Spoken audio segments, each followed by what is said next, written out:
자, 이번에 볼 질문은 사회 질문 바로 들어갑니다. 일단은 당연하게도 문제 패턴 보면서 어떤 내용들을 만나게 될지 직작업 해보고 시작을 한번 해봅시다. 첫 번째 문제를 딱 봤더니요. 자, 윗글을 읽고 답을 찾을 수 있는 질문에 해당하지 않는 것은 그냥 일치불일치 아니야, 그렇지? 말만 바뀌었죠.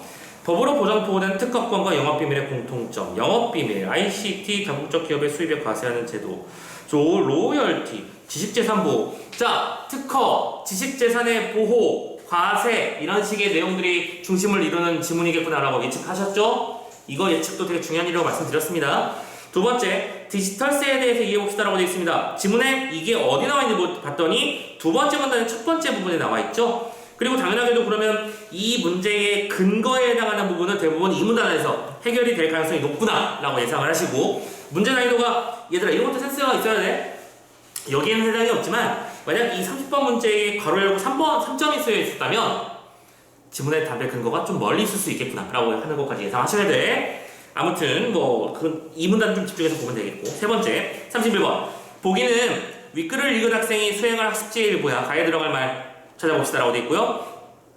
기억을 근거로 뭔가를 판단해 보는데 가설을 세워보고 그 가설을 기준으로 판단해 보는 내용까지 나와 있습니다. 자, 선택지를 봤더니 ICT 다국적 기업이 어쩌고저쩌고 라고 되어 있는데, 지금 차이가 있다면 ICT 다국적 기업과 ICT 다국적 기업의 자회사가 두 개가 구분돼서 나오고 있는 게 보이실 겁니다. 번갈아 나오는 거 보이시나요? 그러면 다국적 기업이 있고 거기에 자회사가 있어서 이 두 개의 어떤 지식보호 관련된 내용들이 어떻게 서로 전개되는가에 대한 얘기를 구분해보는 문제겠구나 라고 예상을 하셔야죠. 그럼 당연히 지문 속에서 내가 집중해야 될 대상도 그런 요소들이 될 것이고요. 32번 A를 적용해서 보기를 이해해봅시다. 지금 보면 보기의 내용에 한해서 일단 첫 번째 줄 정도만 보면 국민소득은 가장 낮고 무슨 국가가 주도적 국가가 아니라고 설명이 되어 있습니다. 그러면서 이제 선택지 한번 싹 봤더니 S국이라고 하는 녀석의 특허권, 국민소득이 높아진다면 재산 보호 수준을 높일 때 이런 식의 말들이 나와 있어. 지금 봐봐, 뭐뭐 한다면 뭐뭐 하는 때의 구성들이지. 이건 뭐예요? 지문 속에 A 하는 경우 B 한다, C 하는 경우 D가 된다 라는 식의 구조들이 나와 있을 거야. 그 구조를 예측하라는 거야. 오케이? 우리는 그런 지문이 나오면 32번이랑 연결할 생각하셔야 되고, 아까 우리 방금 봤던 그 독서 기술 OIS 지문 기술에 오답률 1위 문제가 있다고 했었죠? 이 녀석이 오답률 2위 지문, 2위 문제였습니다. 알아두시고요. 33번도 어휘 문제입니다. 어휘 문제는, 근데 지금 이게 어휘 문제라고 되어 있긴 한데 어휘라기보다는 정확하게는 바꿔 쓸 수 있는 말 바꾸기잖아. 지금 이게 단순하게 하나의 단어가 아니라 문장 구조를 통째로 바꾸라고 하는, 나름대로 뭐야? 신유형이죠. 새로운 스타일의 지문의 내용을 이해해서 바꿔 쓰는 문제니까 내용 이해를 집중적으로 해야겠구나라고 생각하시고, 자, 머릿속으로 대충 각은 나왔죠? 어떤 내용들을 중심으로 어떤 단어들이 등장하는 내용이고, 이 녀석에서 내가 해야 될 일들은 다음과 같은 일들이야 라고 하는 걸 염두에 두시고 한번 따져가 보도록 합시다. 첫 번째 문장부터 가보자고요. 처음 봤더니요, 뭐가 나옵니까? 특허권은 하면서 나와요. 특허권. 정의부터 시작하고 있죠? 발명에 대한 정보의 소유자가 특허 출원 및 담당관청의 심사를 통해 획득한 특허를 일정 기간 독점적으로 사용할 수 있는 법률상의 권리를 말한다 라고 했습니다. 지금 특허권을 뭐 했습니까? 정의했어요. 여기서 특허권 모르는 사람은 없죠? 예를 들어 여러분 되게 유명한 농담 있잖아. 농담이 아닌 것 같아. 무인도에 불시착을 했거나 무인도에 표류를 했으면 뭘 그려라? 거대한 미키마우스를 그려라. 그러면 그 디즈니의 지적 재산권 팀이 찾아올 것이다 이런 얘기도 하잖아. 거의 근데 반농담 반진담일 겁니다. 디즈니는 그 지식 재산권에 굉장히 아주 정밀하게 싸움을 걸죠. 절대로 함부로 미키마우스 못 그리게 만드는 그런 것들도 있고요. 아무튼 간에 그래서 그 미키마우스를 그릴 권리는 걔들한테만 있는 거야. 그치? 한편 영업비밀은 또 다른 개념이 하나 더 나와 있다. 그치?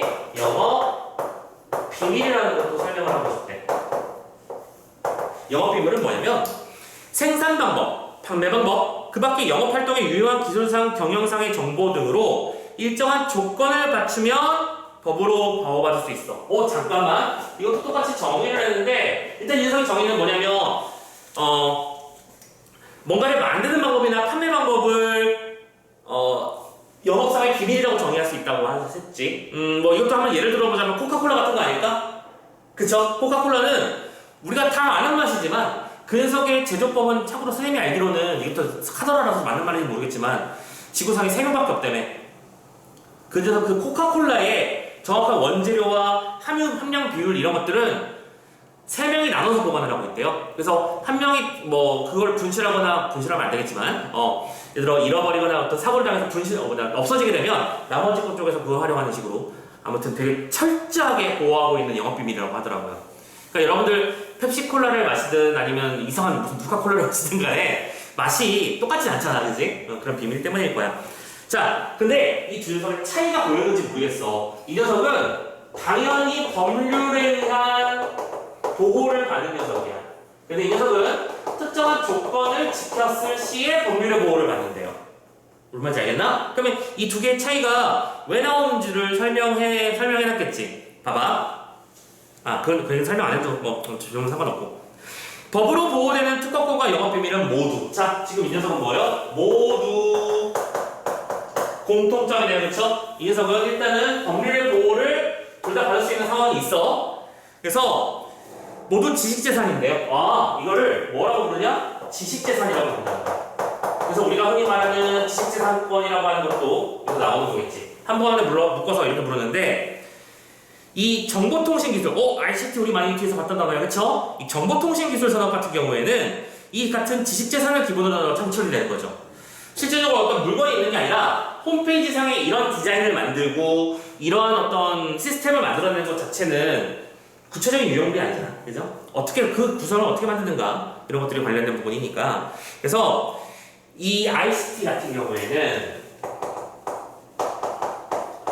지식재산이라고 하는 게 가장 중요한 요소야. 그래서 지식재산 보호의 문제와 더불어 최근에는 이 ICT 자국적 기업이 지식재산으로 거두는 수입에 대한 과세 문제가 불거지고 있는 거야. 그래서 여기서는 문제 상황이 2개 있대. 첫 번째, 어떻게 보호해 줄 것인가. 그지? 두 번째, 그럼 과세는 얘들도 이거랑 돈을 버는 거라면 어쨌든 돈을 벌면 세금을 내야 될 거 아니야. 그 과세와 관련된 문제가 있대요.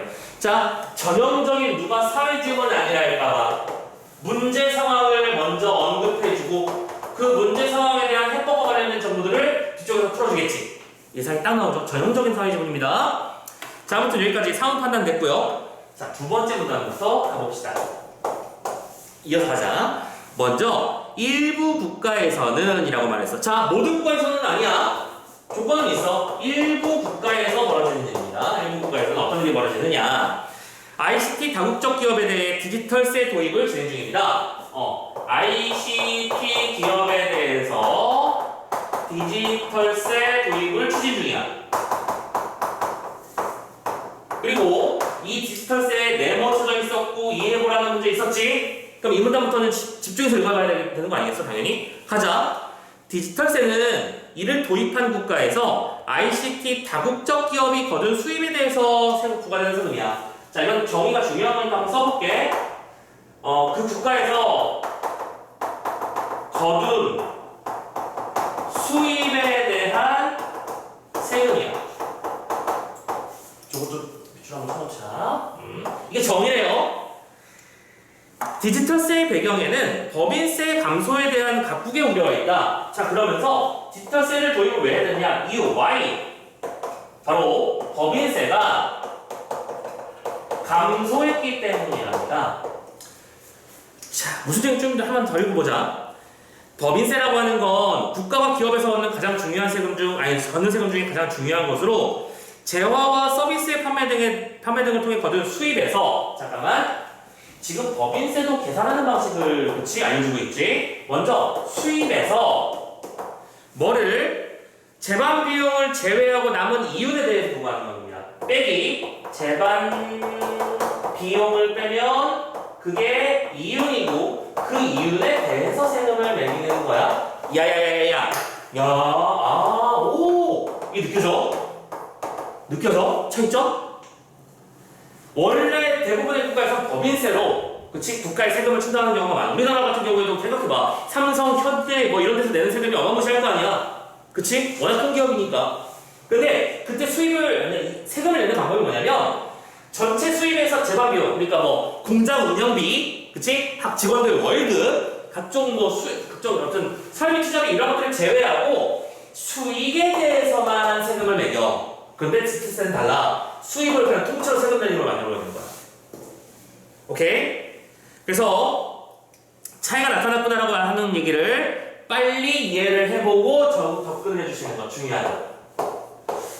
좀 배경 얘기를 좀 해볼게. 자, 이 얘기가 이번 두 번째 문단이 무슨 상황인지 이해를 해보려면 여러분들이 구글을 알면 좋아요. 구글이나 아마존 같은 것들 말하는 겁니다. 생각해보자. 얘들아, 구글이 각종 광고나 각종 여러 가지 매체를 통해서 돈을 엄청나게 벌고 있고 미국에서 시가총액도 거의 탑순위에 들어가 있잖아요. 그치? 돈 엄청나게 버는 큰 회사입니다. 그쵸? 여러분들은 개인 단위로서는 구글한테 돈 내는 게 별로 없다고 생각하겠지만 물론 애플도 마찬가지야. 똑같은 거야. 근데 어지럽게 다 비슷하다고 생각하면 돼. 이너스트의 특징은 뭐냐면 다국적 기업이라는 거야. 즉 자신의 원래 소속 국가는 있지만 거기에서 발생되는 그 자체 국가 안에서의 활동으로 돈을 버는 게 아니라 이 회사가 미국 지부도 있고 영국 지부도 있고 대한민국 지부도 있는 겁니다. 그럼 각 지부별로 수익이 나오겠지. 무슨 말인지 이해됐어? 그래서 옛날에는 그러니까 구글 같은 회사들은 뭐 예를 들어 뭐 광고 매출이라든지 뭐 플랫폼 제공을 통한 뭐 매출 상승이라든지 이런 요소들로 돈을 받아서 챙기는데 중요한 건 법인세가 감소하는 상황이라는 건 무슨 얘기냐면 봐봐. 구글이 실제로 우리나라에 들어와서 안드로이드 여러분들 잠깐만 그거 까먹었어 이름을 그 선생님이 애플 쓴지 꽤 됐나 보다 까먹어버렸네 단어를 안드로이드에서 그 물건 아니야 앱 사는 사이트가 뭐지 이름이? 사이트가 아니고 앱스토어 맞아 앱스토어라는 데가 있잖아 그치? 앱스토어에서 여러분들 뭐 하다못해 게임에 현질하는 거 생각해봐 몇 억씩 쓰는 사람들 많잖아 그렇지 않아? 거기에 대해서 다 세금을 띄어서 가져가야 되는데 문제는 법인세가 재반 비용에서 날아가기 때문에 재반 비용을 제외하고 나가기 때문에 게다가 이 국가는 우리나라에서만 돈을 벌지도 않아. 그러니까 일단 국가 소속을 바꿔버리는 거야. 오케이? 무슨 말인지 알겠어? 우리 회사는 미국에 있습니다. 하지만 돈을 버는 건 한국이긴 하지만 한국에서 돈을 번다고 신고를 안 해버리면 대책이 없잖아. 무슨 말인지 알겠지? 사람들은 열심히 거기다 돈을 쓰고 돈을 제공하고 있는데 거기에다 세금을 얻을 길이 없어. 그러니 당연히 법인세가 줄어들겠지. 그러니까 얘 디지털세를 새롭게 도입하려고 하는 거겠지. 이해된다 무슨 말인지? 그럼 상식적으로 생각해봐. 디지털세를 도입하려고 하는 국가는 상대적으로 선진국의 확률이 높지? 맞잖아. 애플, 구글, 아마존 이런 데가 들어가 있는 업체 국가일 테니까. 자 아무튼 그런 어떤 힘싸움이 벌어지고 있는 겁니다. 그 상황을 얘기해 보시고 가보도록 합시다. 자 3문단 그러면서 기업이 나왔어. 체크하자. 기업이랑 연결되는 거야. 많은 ICT 다국적 기업이 여기서 무슨 일을 하느냐. 법인세율이 현저하게 낮은 국가에다 자회사를 설립한 다음에 그 자회사의 이윤을 몰아주는 방식으로 법인세를 회피한다는 비판이 있어왔어. 문제 상황 확인. 법인세를 회피한다는 거야. 어떻게 하느냐? ICT 저거대 기업이 자회사를 설립. 그리고 이 자회사는 어디다 설립하는 거야? 상대적으로 법인세가 낮은 국가에다 설립해버리고 자, 뭘 처리하는 거겠니? 예상해봐야 재반 비용 처리를 해버리는 거겠지. 우리가 구글 모 회사인데 이번에 저쪽 그 홍콩 쪽에 투자를 한다고 돈을 많이 썼네요 하면서 돈을 거기서 많이 신고를 해버리는 거야. 무슨 말인지 알겠어? 그러니까 미국에서 예를 들어 뭐 10%를 내야 되는데 홍콩에서는 8%밖에 안 된다고 하면 당연히 옮겨야죠. 돈의 덩어리가 큰데. 그치? 이해합시다. 심지어 예도 들어주고 있죠. 여기다가 예시까지 들었어. 그 이유는 뭘까? 이건 이해해야만 문제가 풀린다는 얘기겠지? 예시 한번 더 읽어보자. 예를 들면 ICT 다국적 기업인 Z회사가 있는데 이 G사는 법인세율이 매우 낮은 A국의 자회사를 세워요. 그리고 여기에다가 특허 사용권을 부여해버리는 거야.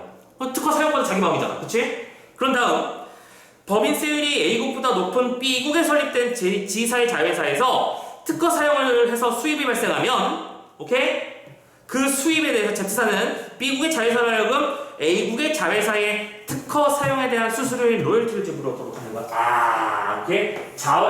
ICT 모기업이 자회사에 로열티를 지급하게 만드는 방식인 거야. 로열티는 특허 사용권이잖아.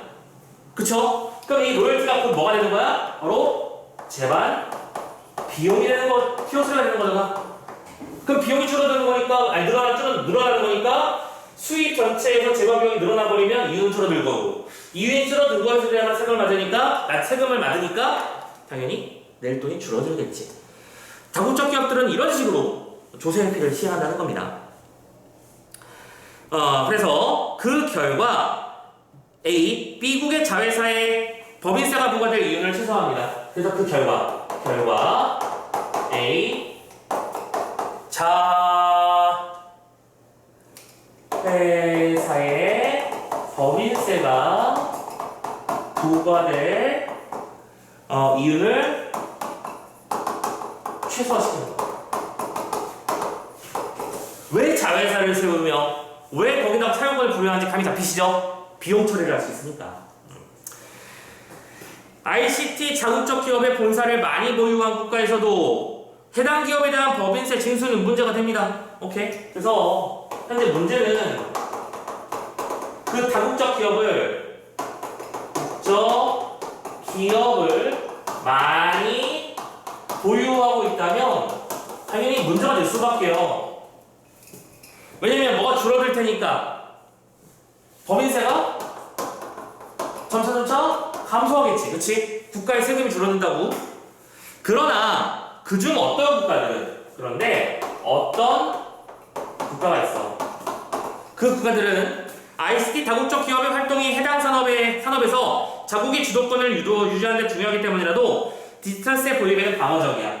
그래서 이쪽은 그럼 뭐야? 이건 이퀄 디지털세를 도입하려고 하는 거지. 근데 이쪽은 법인세, 아니지. 이쪽은 이렇게 썼지. 디지털세 도입을 반대해버리는 거야. 자, 지금 여기서도 차이 상황이 제공되고 있어. 그쵸? 차이입니다. 기업을 많이 보유하고 있는 국가에서 세금이 줄어드니 그 세금을 충당하기 위해서 법인세 대신 디지털세 방법으로 다시 돈 내놔 라고 말하고 싶은 나라가 있는데, 또 어떤 국가에서는 아니 그런 식으로 해서 이 우리나라의 어떤 중추회사를 날려먹어버리면 얘들아, 기업은 이윤을 추구하는 어떤 세금 형태 같은 거야. 더 이윤이 많이 가는 곳으로 나와 도망가 버리겠지? 그러면 나는 곤란해지는 거잖아. 왜? 얘한테 의존하고 있으니까. 그러니까 오히려 디지털세를 반대해버리는 일이 벌어지는 거죠. 이해되셨나요? 그래서 이 두 개의 차이점도 세팅을 잘 해서 구분해 주시고요. 자, 중요한 건 이거야. 요 개념이 이해가 됐어야 지금 설명하고 있는 게 왜 벌어지는 일이고 왜 문제인 건지 이해할 수 있는 거겠지. 결론적으로 선생님이 이거 궁금해서 찾아봤거든요. 자, 아까 구글 얘기를 했었잖아. 지금 이게 올해도 똑같은 비율인지 선생님이 잘 모르겠는데, 우리나라 같은 경우에는 이 세금 비율이 법인세 기준으로 22%를 받는데요. 그러니까 매출이 100만 원이 나왔을 때 그중에서 재반 비용을 채용하고 뭐 예를 들어 10만 원이 이윤이다라고 하면 그중에서 22%인 22,000원을 나라에서 세금으로 떼가는 거야. 감 잡혔어? 무슨 말인지? 오케이? 근데 지금 이건 선생님이 작은 단위로 말해서 그렇지 구구 같은 커다란 회사가 겨우 그 정도겠어? 아닐 거야. 그러니까 구글에서는 어쨌든 국내에서 사업을 하려면 자주 움직일 수 있어야 되는데 국내에 둘 수는 없는 거잖아. 그러니까 자회사를 어디다 세우느냐? 싱가포르에 세우는 거야. 오케이? 싱가포르는 법인세 비율이 17%래요. 우리나라랑 몇 프로 차이 나니? 5% 차이 나지. 생각해봐. 1억에 5%면 얼마겠어? 지금 구글이 1억 벌어? 아니, 저 조단위를 벌죠? 예를 들어 1조 원에 5%면 얼마야? 5천억 원이다. 1년 세금이 5천억 원 줄어든데 움직일 거야, 안 움직일 거야? 움직여야지. 이런 식이 되는 거지. 감 잡혔나요? 무슨 말인지? 자, 왜 방어적이 되는 거고 왜 보유를 하려고 하는지, 이 싸움이 벌어지는지를 이해해 보도록 합시다. 자, 마지막 네 번째 문단까지, 오늘은 그냥 다 전부 다 지금 끝내는 걸 기준으로 해서 쭉쭉 한번 달려가 보도록 합시다. 좀만 더 힘내봅시다. 거의 다 왔어. 자, ICT 산업을 주도하는 국가에서 더 중요한 문제는 ICT 지식재산 보호에 구체적 강화할 수 있어. 자, 이번에는 보호 문제를 넘어가 보겠대요. 얘들아, 지금 흐름이 예상대로죠? 물론 아까 1문단에서는 보호하는 것도 문제고 과세하는 것도 문제라고 했었는데, 지금 2문단과 3문단을 통해서는 무슨 얘기를 한 거야? 과세 문제를 얘기한 거고, 지금부터는 보호 문제를 얘기하고 싶은 거야. 그치? 특히 여러분들 지식재산권 보호와 관련해서는 딱 떠오르는 나라가 하나 있지 않냐? 중국. 그치? 생각나죠? 들으면 다 갖다가 멋대로 본 다음에 멋대로 품평하고 난리도 아니죠? 우리나라에서 당장 우리 오늘 뉴스 봤니? 오징어 게임이 에미상 받았던데 6개 부분인가요? 아무튼 진짜 아시아 최초라며. 네. 에미상 자체가 동양이나 이런 쪽에 오픈이 안 돼 있는 상이었던 걸로 알고 있는데 드라마 쪽에서 이제 그 나무주연상 이정재 씨도 받았고요, 감독상도 받고요. 아무튼 별의별 걸 다 받았답니다. 어마무시한 일이에요. 우리나라 산업이 진짜 그 부분에서 끝장나는 것 같아. 재밌었잖아 그래. 그지? 봤나? 말도 안 해서 못 봤어요. 그럴 수 있지. 공부하느라고 볼 수도 있고. 그리고 잠깐만, 오징어 게임이 19금인가? 19죠. 네, 19예요. 그렇겠지. 19금이겠지? 네. 그럼 니들은 못 보는 게 정상인 건가? 네. 미안해요. 못 봤겠구나. 아니 봤어도 못 봤다고 해야 돼? 어떻게 해야 그렇구나. 아무튼 축하할 일이 벌어졌습니다. 자, 어쨌든 간에 다시 원래대로 돌아와서, 그러니까 그런 오징어 게임 같은 것도 지식재산권이 보호가 안 되는 나라에 가면 멋대로 독재가 되고, 그렇지? 해적판이 돌아다니고 하는 겁니다. 그거 굉장히 큰 문제죠, 그죠? 그 오징어 게임이 유행했을 때 중국의 한 업체에서 그 녹색 체육복을 팔아가지고 아주 큰 이윤을 얻었다는 얘기도 그 당시에 많이 돌았었습니다. 그런 아이덴티티를 우리나라에서 가지고 있어야 되는 거고, 그렇지? 우리나라 아니면 넷플릭스 가지고 있든가. 그러니까 제작 쪽에서 가지고 있어야 되는데 지 멋대로 하는 겁니다. 아무튼간 약간 열받는 일이죠.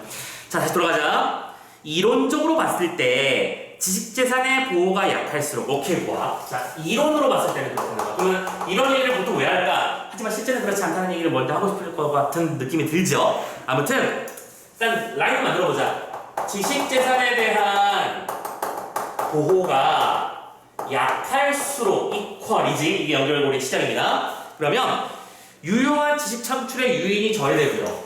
지식 창출의 지식 창출의 유인이 줄어든다. 이거 무슨 말이야? 유인이 줄어든다고?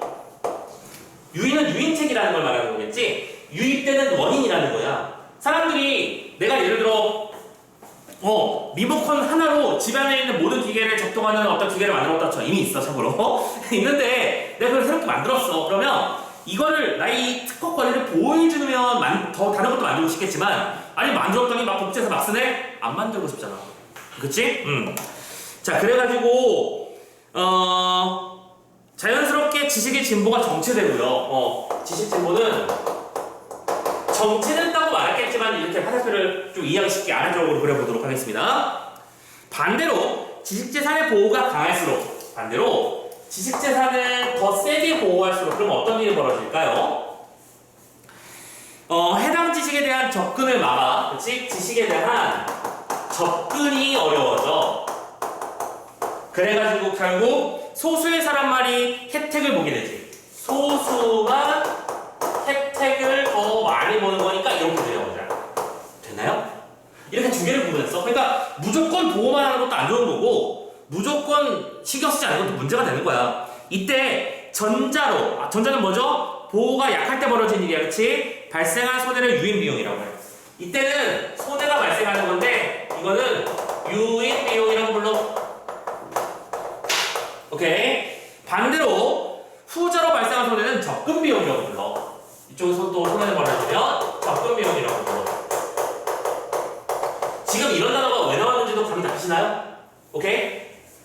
지식재산 보호를 너무 덜 하니까 사람들이 안 해. 그러면 그 안 하는 것을 어떻게든 보상해서 사람들이 하게 만들어야 될 거 아니야. 그때 필요해지는 돈을 유인 비용이라고 하는 거겠지. 반대로 접근 비용이라고 하는 건 사람들이 너무 강하게 지켜주니까 그걸 접근할 수 있도록 뭔가 풀어주는 계기가 필요할 거고, 그 풀어주는 계기에서 필요한 돈을 접근 비용이라고 부르는 겁니다. 자, 지식재산 보호의 최적 수준은 두 비용의 합이 최소일 거야. 그러면 이론적으로 최적 수준은 언제냐면 유인 비용과 플러스 접근 비용의 합이 최소일 때가 최적 수준이야. 당연한 얘기죠, 그죠?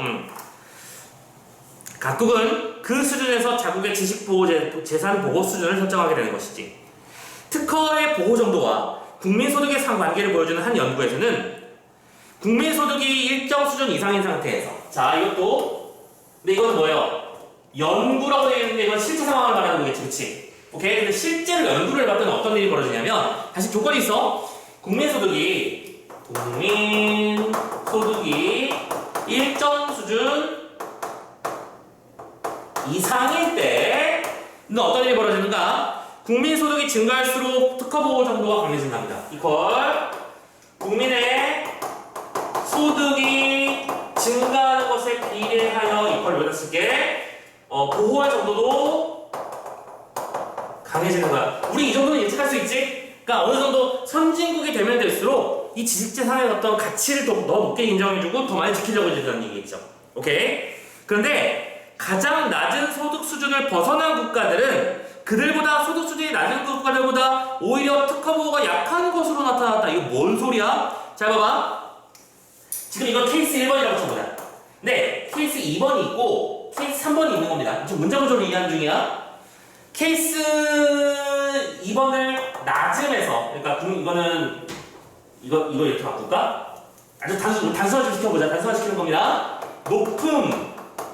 이거는 낮음에서 벗어나.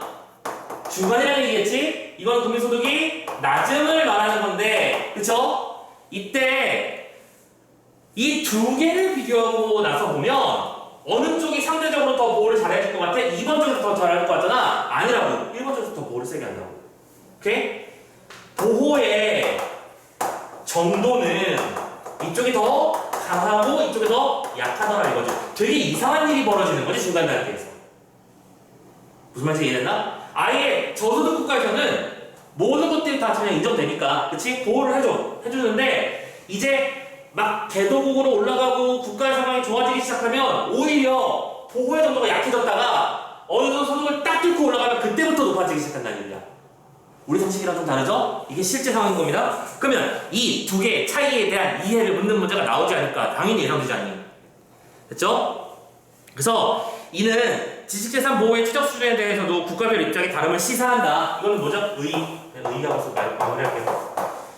이거는 국가의 사정이 분명히 연결되는 부분이라는 거죠. 뭐 예상컨대 소득 수준이 낮으면 그냥 평균적으로 상식적인 수준의 보호를 받겠지만, 국가가 커지고 국가가 막 성장을 하고 있는 단계에서는 너도 나도 기회를 잡고 싶어서, 그치? 편법이 난무하고 성공하고 싶어서 그런 일들이 벌어지는 거 아닐까? 하지만 어느 정도 국가 자체가 궤도에 올라가면 서로가 보호해주는 어떤 시스템이 만들어지지 않는가라고 얘기하는 거겠지. 그런 거 아닐까 싶어요. 자, 여기까지 해서 지문 다 봤습니다. 여러분들 느낌은 어때요? 앞에 봤던 독서 지문과 앞에 봤던 기술 지문과 비교했을 때 할만하신가? 할만했으면 좋겠네. 지문의 길이는 참고로 아까 독서 지문이랑 거의, 아까 봤던 기술 지문과 거의 비슷한 분량인 것도 확인이 됐을 거야. 자, 문제 한번 풀어보자. 첫 번째 문제, 1번부터. 일치불일치 문제입니다. 법으로 보호되는 특허권과 영업비밀의 공통점은 뭐죠? 둘 다 법률로 보호받을 수 있다. 난 답까지 해줄 수 있다. 그치? 2번, 영업비밀이 법적 보호 대상으로 인정받기 위한 절차는 무엇인가? 자, 영업비밀은 특별한 조건 하에서 보호를 받을 수 있다고 했는데 그 조건이 무엇인가를 설명하라는 거야. 그런 말 했어, 안 했어? 안 했지? 1번, 2번이 답이네. 쉽죠? 정답은 2번. 3번, ICT 다국적 기업의 수입에 과세하는 제도, 즉 디지털세를 말하는 거겠지? 수입에 과세하는 거니까요. 그거를 도입하는 배경이 뭔데요? 왜? Why? 법인세가 감소해서.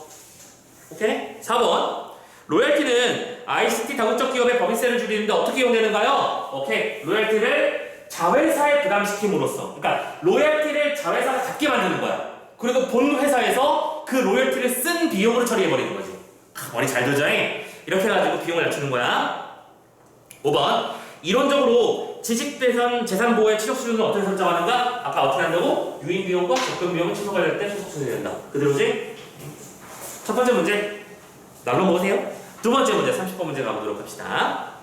디지털세에 대한 이해로 가장 적절한 걸 찾아봅시다 라고 되어 있습니다. 디지털세, 참고로 다른 건 아마 이 문단 근처에서 나올 확률이 높다고 했었죠. 따져보자. 1번, 지식재산 보호를 강화할 수 있는 수단이래.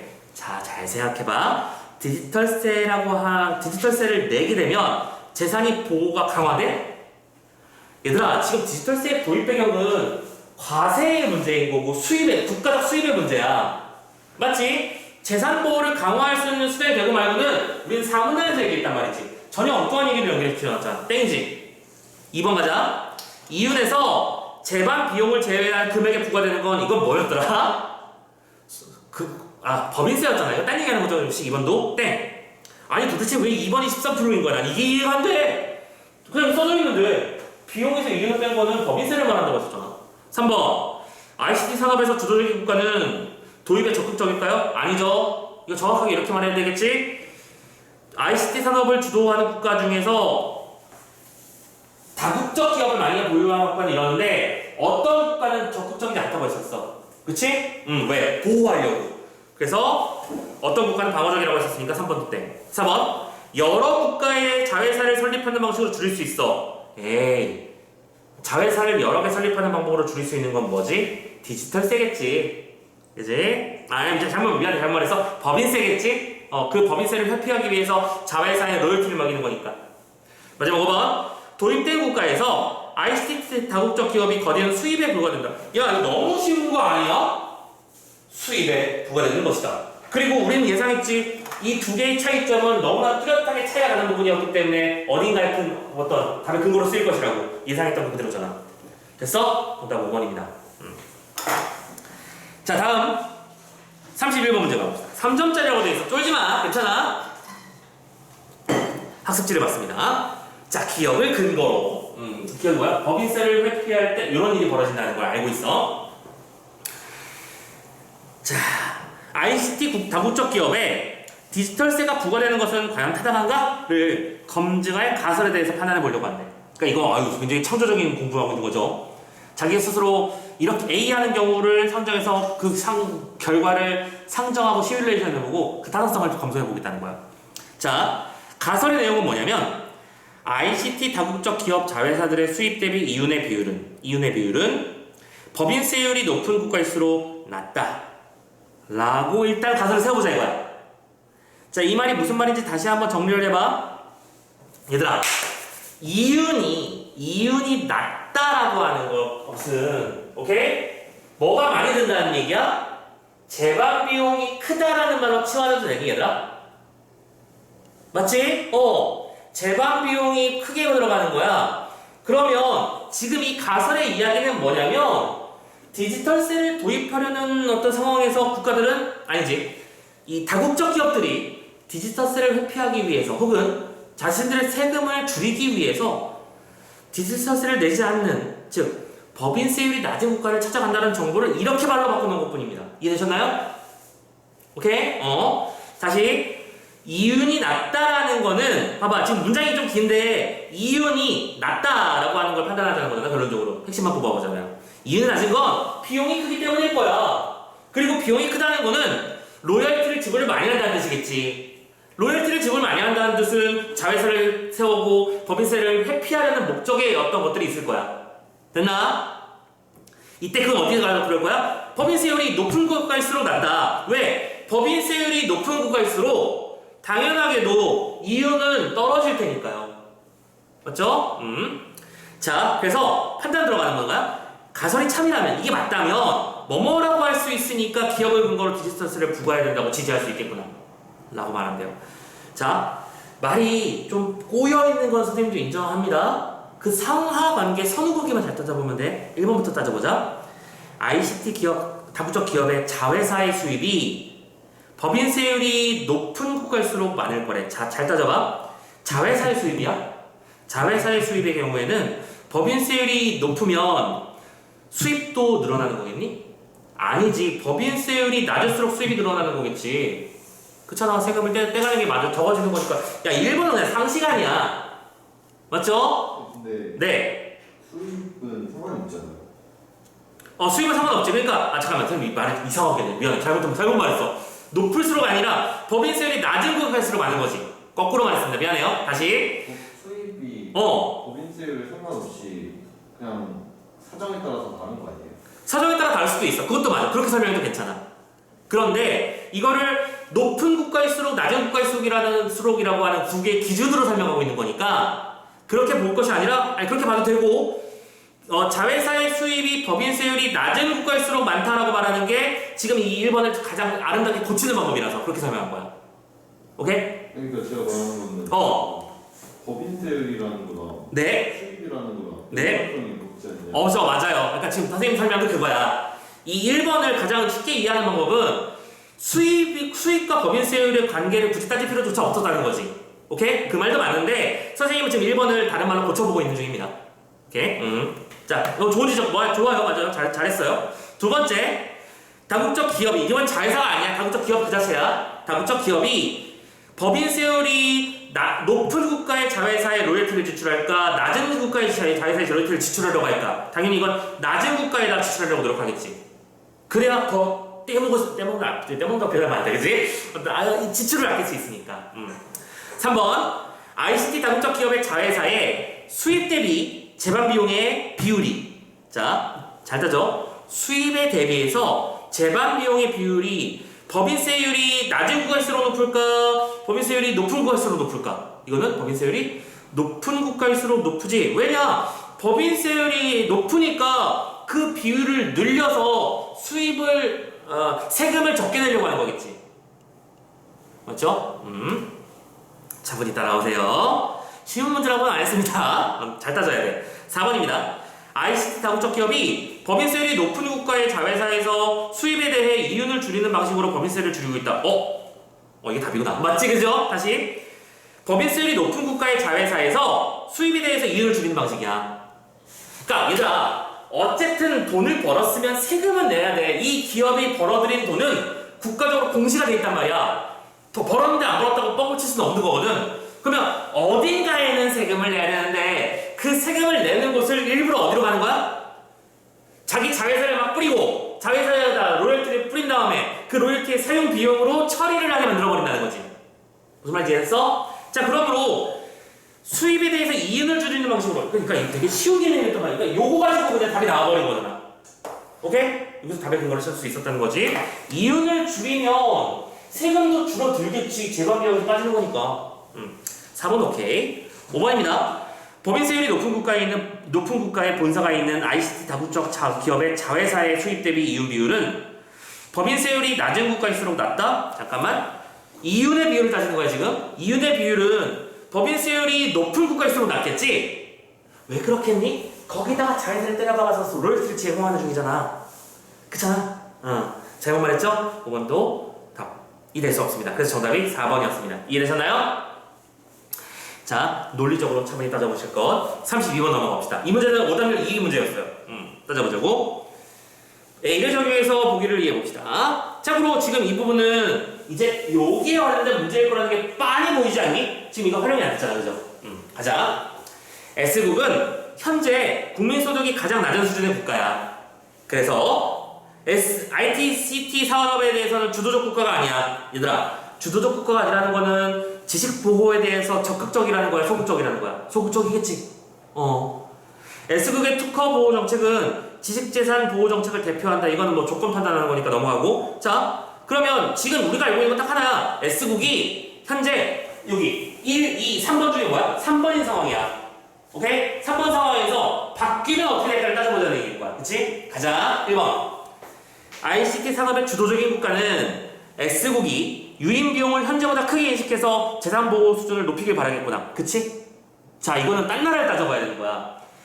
S국의 옆에 또 다른 뭐 A국이 있는데 A국에서 자꾸 저기 S국에서 베껴가니까 열받을 거 아니야. 그치? 보호 수준을 높이길 바라겠지. 오케이. 1번. 오케이. 됐어요. 두 번째.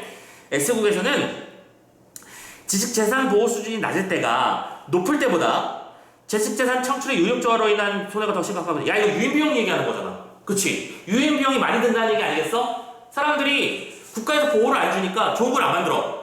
좋은 걸 안 만드니까 국가가 상승을 못해. 그런 얘기를 하고 있는 거잖아. 2번 오케이. 3번입니다. S국에서 현재의 특허제도가 특허권을 과하게 보호한다고 판단한다면, 얘들아, 과한 보호는 뭐였죠? 접근비용 개념을 말하고 싶은 거거든. 그렇지? 보호가 과해지면 필요한 비용이니까. 그래서 그런 상황이라고 판단한다면 지식재산 보호 수준을 낮춰서 접근비용을 높이겠니? 아니지. 접근비용을 낮춰야지. 맞죠? 오케이. 접근비용을 낮춰야만 보호 수준을 조절할 수 있는 거겠죠? 맞나요? 3번 정답. 4번. S국의 국민소득이 점점 높아진다면 유인비용과 접근비용이 합의돼 최소가 되는 지식보호재산 수준, 즉 최적 수준이라고 하는 건 낮아졌다가 높아질 거야. 왠지 알겠어? 왜? 중간의 단계에서 보호가 오히려 약해졌다가 강해진다고 했습니까? 약해졌다가 강해지는 거겠지. 그치? 이렇게 위로 올라가는 걸까요? 5번. S국이 지식재산 보호 수준을 높일 때요. 지식의 발전이 저해되어 발생하는 손해. 이거 뭐지? 유인비용, 그지? 유인비용에서 손해는 감소하고 다수가 지식재산의 혜택을 누리지 못해서 발생하는 손해는 접근비용이야, 그렇지? 접근비용은 증가할 거야, 맞지? 보호 수준을 높이면 유인비용은 줄어들겠지만 접근비용이 점점 늘어나겠지. 더 보호를 많이 해주는 거니까. 무슨 말인지 알겠냐? 오케이. 자, 이렇게 해서 5번 답까지 확인했었습니다. 자, 대망의 마지막 문제 33번이에요. A와 함께 쓰는 거는 뭐냐면 A가 무슨 말이었지? 다시 한번 읽어볼게. 그 3문단의 중간부분이었죠. B국의 그 결과 Z사는 B국의 자회사에 법인세가 부과될 이윤을 최소화합니다. 오케이? 이윤을 최소화하는 방법은 재반비용을 끌어올리는 거야. 재반비용을 끌어올리는 방법은 법인세가 A국에서 법인세율이 낮을 잠깐만 다시 한번 Z사에서 이 B국의 법인세율이 높은 쪽에서 이윤을 줄여야 세금이 줄어들겠지, 그치? 그래서 비용을 늘려야 되니까 A국의 법인세율을 이용하는 겁니다. 계산 폈죠? 자, 그렇다면 1번 Z사의 전체적인 법인세 부담은 줄어들겠죠? 이 상황에 따르자면 두 번째 자회사가 거둔 수입을 늘리겠죠? 자회사는 로열티 사용권을 가지고 있으니까 그치? 계속 늘어날 거야. 3번 A국의 자회사가 얻게 될 이윤을 줄이는 거니? 아니죠. 이윤을 늘려야 된다니까? 아니 거꾸로 말해. 잘못 말했네. 법인세, 즉 로열티를 받는 쪽은 A쪽이니까 이윤은 늘어나는 거지. 3번이 정답. 4번 B국의 법인세가 최소해야 된다. 이것도 맞죠? 이건 문제 없지? 마지막 5번 B사의 자회사가 지출하는 재반비용을 늘려. 그렇지. B사의 재반비용이 높아졌으니까 이윤이 줄어들어서 B국에 내는 세금이 줄어드는 거겠지. 어차피 내 세금이라면 이쪽에서 10%를 짜리 17%를 낼까 이쪽에서 22%를 낼까 당연히 17%를 선택한다고. 기업의 입장에서는요. 그쵸? 그래서 이쪽에서 내는 쪽을 법인세를 자회사를 여기다 세워놓고 여기서 저쪽에서 잘 내는데요 하면서 22%는 최소한을 내는 거지. 그쵸? 자, 좋습니다. 고생 많이 하셨어요. 여기까지 해서 사회질문까지 쭉 다 봤습니다. 오늘 뭐 독서질문도 2개나 봤고요. 문학질문도 2개나 봤어요. 고생들 많이 하셨고 자, 다음 주에도 역시 이어서 다음 질문 쭉쭉 이어갈 테니까 지금 선생님이 순서 말씀드렸고 선생님이 독서질문 시간 안 주고 바로 시작하고 있습니다. 맞죠? 여러분들 불맛을 다 풀어오라고 말씀드렸어요. 찾아서 잘 풀어오시고 클리닉도 잘 좀 해주시고 제발. 우리 2학년 클리닉 상태 너무 안 좋아. 오케이? 조금 하세요. 살펴가십시오. 다음 거